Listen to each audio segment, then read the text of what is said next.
don't know if you can see my screen or not, but right there, do not start your remodeling until you can answer these 7 questions.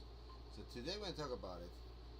So to make sure that your renovation is a success. So it's 6:14 in the morning. By the way, my coffee is great. Let me just turn on my AC because it's making a lot of noise. So I don't know what you prefer, coffee or tea. A lot of people like coffee, and I think I like tea better than coffee. Alright, so let's just dive into these questions. And I'm gonna use my phone just for the notes purpose. Alright. Why you need to answer these questions to make sure you have a successful renovation. Alright, first thing, what's your realistic budget?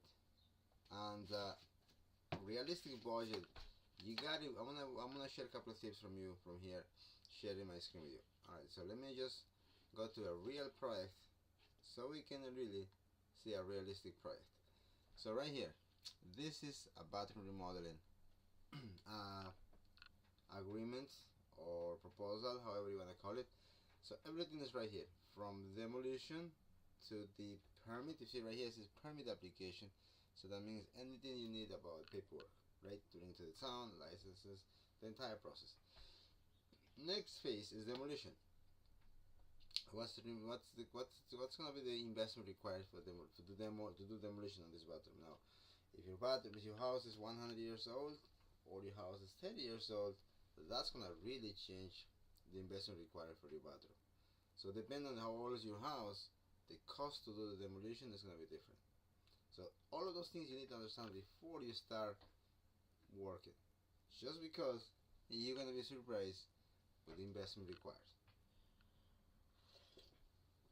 So the question number 1 is, what's your realistic budget? Is you need to really build a budget. Like, you need to understand exactly where the money is going.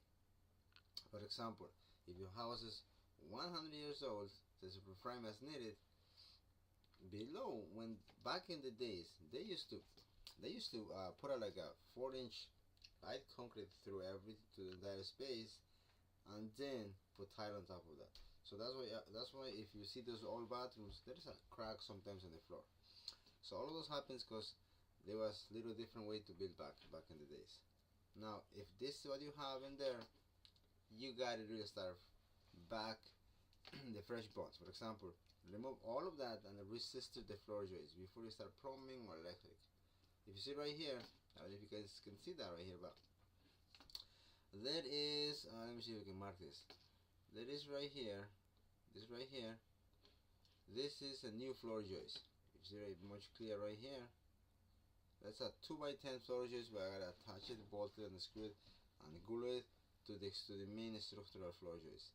The reason for that is because otherwise we don't have a flat surface to put a new subfloor. And if you don't have a flat surface, first you're not able to glue it down. And then what's gonna happen, every time you walk on the floor, it's gonna make those weird noise. And then in a couple of months, your ground line is gonna start coming up, and you're gonna be surprised what's happening. The bathroom is brand new.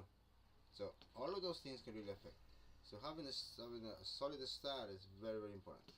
All right, let's keep it going, and then we're gonna I'm gonna try to address these questions as soon as possible. I can make sure that I can provide as much value as possible. Alright, the next one is plumbing. If your house 100 years old, that means your plumbing system is 100 years old. That's your common sense. If I'm not wrong. Alright, so what you're gonna find behind the walls? Plumbing like this. This is cast iron original plumbing. Now, 100 years is a lot of years. You know, nothing is forever. So if something is holding 100 years, it's probably time to go. And what happened with the cast iron is, first thing is iron. So what happened with water, eventually the walls start getting thinner and thinner, and some of it gets built out, and eventually you get a crack, or you get like a little hole on the wall. We see that so many times. So basically this start leaking. If you see right here, I don't know if you can see the picture right here, but when it start leaking, then you start rotting the wood. Very small leak, it start rotting the wood. Eventually your floor start sinking down. That means some of your floor joists start really giving up, and that what happens is when the water is coming into the floor beams. Alright, so I'm pretty sure you don't want to leave this plumbing behind the wall. So things like that will really change the investment required. So if your house is only 30 years, most likely. Now, one thing I want to clarify here: we are doing a kitchen, kitchen, laundry room, and the pantry. Like one nice big. Love this project. We opened up the second floor bathroom. Also, the basement bathroom was brand new, renovated. When we built the budget, we know we're gonna have to change the plumbing on the kitchen, but we didn't expect below the bathroom we need to upgrade plumbing. Like all below the bathroom, they didn't. The previous project was not really add up upgrade the entire plumbing. So now we put a new. Let me see. I think I can pull out. I think I pull out that project. Let me see if I can pull out that project and I'll show it to you guys what actually it look like. Just so you have an idea what actually it is going on. Alright, this is a new plumbing is going on right now. If you see, just start a new plumbing. Let me go to the old plumbing. Where was the old plumbing? Below the bathroom. This is the basement. We also had to work in the basement because it was not upgraded. So look at all the plumbing. I'm gonna just put some pictures right here. Regina, look at your plumbing pipe. So right there is some of the plumbing pipe right there to be upgraded. Let me see. I have a better picture of the old plumbing. I don't have it in here, but I do have. Do have it. But that's just to show it to you. I think it's in my other information. I think where is it? When I need to find this information like this, I cannot find it. Oh, right here. I know I can find it right here. This is where my team sends us an update every single day, and this is for everybody. We can share to the customer. We can share ourselves. We can share. This is just to make sure that we are up to date everywhere. Alright, here's what the dumpster looks like.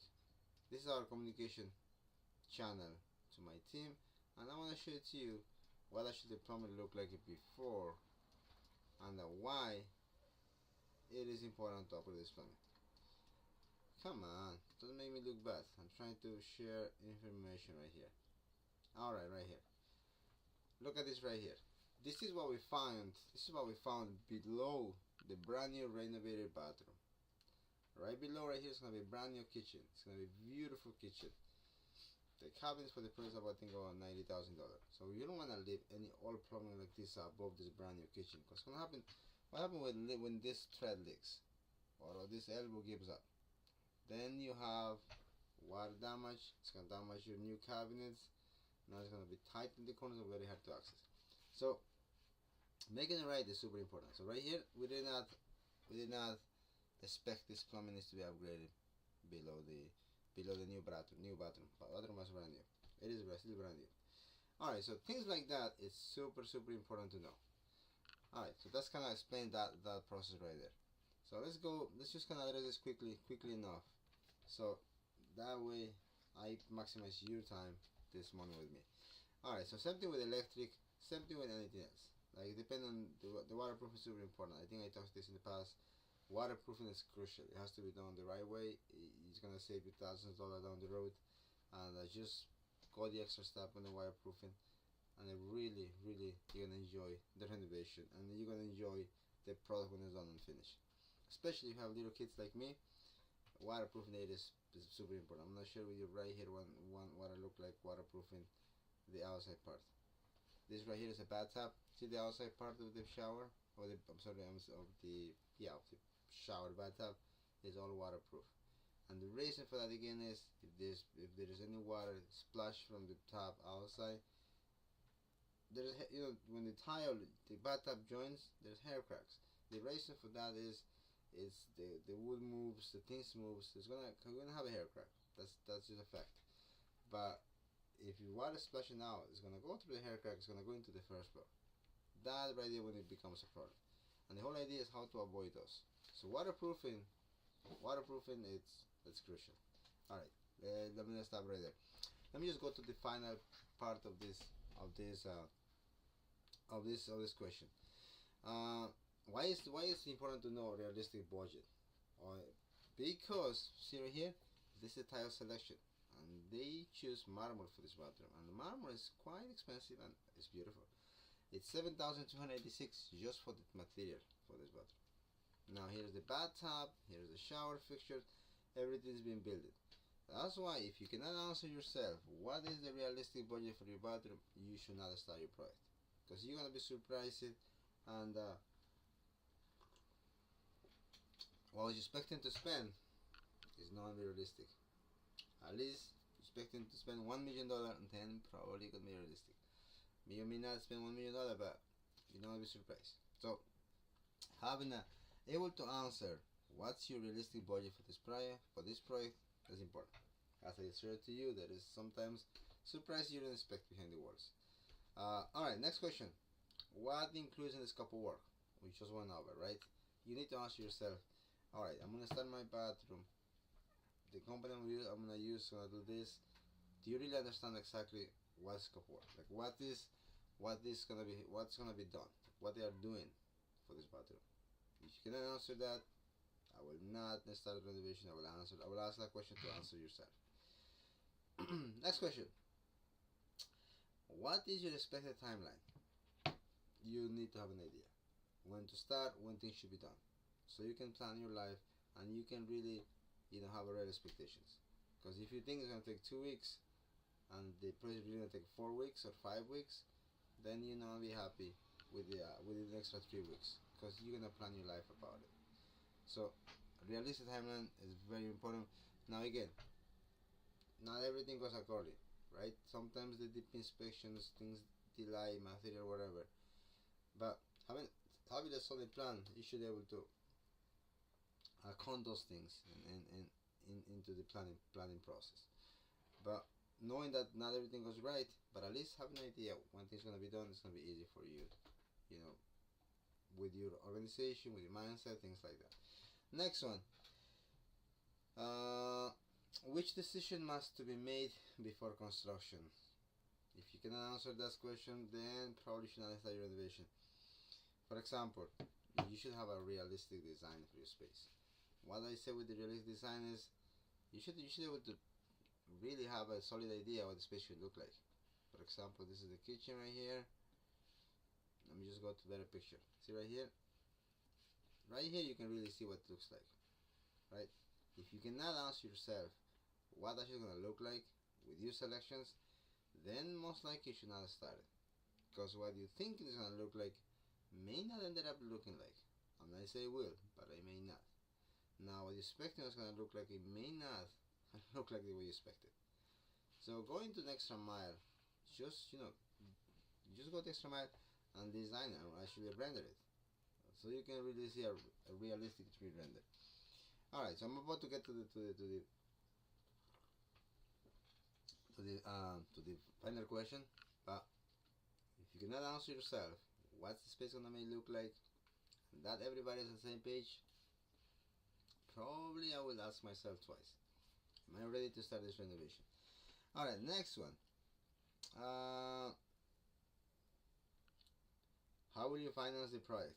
I think that's a question for everybody. I think that's very easy to answer, right? You need to understand how you're gonna finance the project. You need to understand when the money is coming, when it's gonna do, and really understand the finance part. Now, next one. Who has the final decision making unauthorized? Who has the final decision making authorized? That's the question I don't understand myself. I gotta find out question. What's the top question about? Will your family live it during the construction? This is really good. Will your family be living the space during the construction? If it's kitchen remodeling, probably I'm gonna answer that question, and you should answer the question that self. If you cannot answer that question, probably you should ask your constructor. But is your family gonna live in the house? This is super important, because it's gonna be a huge change. If you're doing kitchen remodeling, probably it's very, very possible that family can live in, depending on how big is the kitchen, how disruptive it's going to be. Same thing with bathroom. Most likely 99% you can live in the house. Obviously you gotta live in the space from the construction area and there's a couple of techniques to do that. If you go back in my videos, you're able to understand what I look like.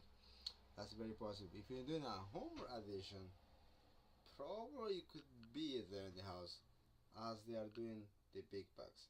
If we're getting into your living space and we have to do some work there, for example, I think I have one project right here I'm gonna share with you. Like this project. This is home addition. We're just, the house stops right there, so we're pushing all the way back 15 foot by 25, I think it is. So all of that's gonna be brand new construction. So you could be living in the house until we get into the house, because we're gonna be doing floors, we're gonna be doing ceiling into the other spaces. So when we get to that point, probably not able to live in the house, because now we're gonna be disrupting to live in the space. You know, that's going to include also now moving all your furniture into a pod, really able to move fast. A pod is, we can do it by rooms, it's going to just take longer, it's going to cost you more money, don't suggest you that. So all those questions you need to answer yourself. Alright, this is the questions you should answer yourself before you start your remodeling process. One more time, thank you so much for the support. I am super excited to be able to bring this knowledge like this. And I know renovation is a big project. I know it can be frustrating. I know it can be overwhelming. It's just so many decisions to be made. You need to know how much it's gonna cost, or what it's gonna look like. So strongly suggest really answer yourself these questions. Now, two big questions I know customers ask is, what's gonna look like, and how much it cost. To answer this question, it is build a realistic render like this. What is it? Right here. So build a realistic render like this, so you can really see what the space look like with your selections. Like right here, you can see how you're gonna fill the space. Are you gonna be happy with this? Second number. The other question is, come on, my mouse is not moving today. What's going on? All right there. The other question is, I really understand how much it's gonna cost, right? Detailed budget will answer that question. Where is it? Where is it? My information. Anything is everywhere. Alright, so understanding really how much things cost. For example, this is the home addition. This is a big renovation. Everything where the money is gonna go, how it's gonna be used, your selections, everything should be in the budget. You should be able to understand all of those. What type of faucet am I gonna go? What type of sink am I getting? How much that costs? Windows, roof, like you should be able to understand all of those questions right from the beginning. So what's gonna look like and how much it costs, and how much it costs, gonna be why it costs what it costs, right? So you guys have a wonderful day. Thanks so much for the support. Now if you know anybody, it's really trying to do the renovation, does not know where to start, hey, share my information. I would love to, happy to sit down with this family for 30 minutes. There is no commitment. I'll be happy to share the entire process, like what steps they should take, even though if they decide to work with somebody else. I would love to say yes. I love to say yes to everybody. I love to get a yes from everybody, but I'm not able to help everybody. You know, we're not that big of a company. We love to go that big, but I would love to share the knowledge. I love to share the process, and I love to make this easy for you guys. Alright, you guys take care, have a wonderful day, and I gotta just say my son bye.